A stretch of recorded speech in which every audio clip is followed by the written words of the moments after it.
គឺគេហៅថាចំណីអាចគោពិសេសចំណីអាចគោពិសេសនេះវិញគឺវាមានតួនាទីជួយការពារអាឡូកណាជួយការពារអាឡូកអត់ឲ្យឈឺណាហើយវាមានតួនាទីជួយសម្រួលលក្ខណៈថាសារពាង្គកាយអាឡូកឲ្យលក្ខណៈថាបត់ជើងបត់អីទៅវាអត់ក្តៀនអត់អីចឹងទៅវាស្រួលណាវាមានទឹកមានអីចឹងវាបត់ស្រួលណាអញ្ចឹងចំណីអាចគោពិសេសនេះគឺអាឡូកចូលចិត្តស៊ីណាអាឡូកគ្រប់រូបអត់បានទេណាចំណាប់ចំណីអាឡូកពិសេសនៃគូនេះគឺមានអត្ថប្រយោជន៍ច្រើនសម្រាប់អាឡូកបងប្អូនទាំងអស់ណាគឺវាចូលចិត្តស៊ីហើយវាអត់ក៏ឆ្កុកឯងបងប្អូនណាវាខ្លាណាវាខ្លាវាខ្លំអញ្ចឹងចំណីអាចគោពិសេសនេះគឺមិនមែនជាប្រភេទចំណីដែលប៉ៅខ្លាំងទេគឺជាប្រភេទចំណីដែលស៊ីទៅគឺការពារជំងឺណាលក្ខណៈថាការពារភាពផ្សាំណាឲ្យបានល្អសម្រាប់អាឡូកអត់ឲ្យសកុកអត់ឲ្យរាកណាអញ្ចឹងគឺល្អសម្រាប់អាចគោពិសេសនេះគេហៅថាប្រភេទចំណី VIP ដែរអញ្ចឹងសម្រាប់បងប្អូនណាមានលក់អាចកំងបានវិញណាចំណីដីនេះវិញគឺជាប្រភេទចំណីដីលាយណាជាប្រភេទចំណី VIP ដែរចំណីនេះគឺមួយកញ្ចប់ណាស្មើនឹង 7,500 រៀលដែរណាចំណីនេះគឺជួយឲ្យអាឡូកស៊ីទៅឆាប់ភ្នែកក្រហម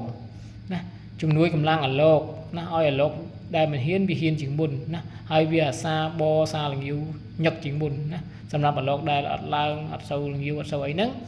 គឺប្រើបានយ៉ាងមានសិទ្ធិភាពណាចំណីនេះគឺគេហៅថាប្រភេទដី VIP បងប្អូនណាប្រភេទដីលាយ VIP អញ្ចឹងសម្រាប់បងប្អូនណាចង់បានអាចកំងបានណាបងប្អូនណាថ្នាំអាឡូកនេះវិញគឺគេហៅថាទឹកថ្នាំ 3 in 1ទឹកថ្នាំអាឡូកនេះគឺវាជួយព្យាបាលក៏ជួយព្យាបាលការពារក៏ការពារអញ្ចឹងមានន័យថាការព្យាបាលរបស់វាគឺត្រូវជំងឺរាកសរាកខៀវណាសំកុកងាវអត់ចេញអាឡូកកើតមុនក្នុងសាច់ក្រៅសាច់ឈឺភ្នែកណាសើមភ្នែកណាសើមស្លាប់បងប្អូនណាគឺត្រូវអញ្ចឹងទឹកថ្នាំនេះគឺមួយដបតែ 8,000 ទេអញ្ចឹងសម្រាប់បងប្អូនណាអាឡូកឈឺក៏ប្រើបានអាឡូកអត់ឈឺក៏ប្រើបានដែរណាបងប្អូនណាបើបងប្អូនចង់បានអាចកំងបានបងប្អូនណាទឹកថ្នាំព្យាបាលអាឡូកណាហ្នឹងហើយទឹកថ្នាំការពារអាឡូកណាការពារជំងឺអាឡូកអញ្ចឹងសម្រាប់បងប្អូនចង់បានអាចកំងបាននេះគេហៅថាផ្កាស្មៅពិសេសណាហើយមួយទៀតគេហៅថាជាចំណី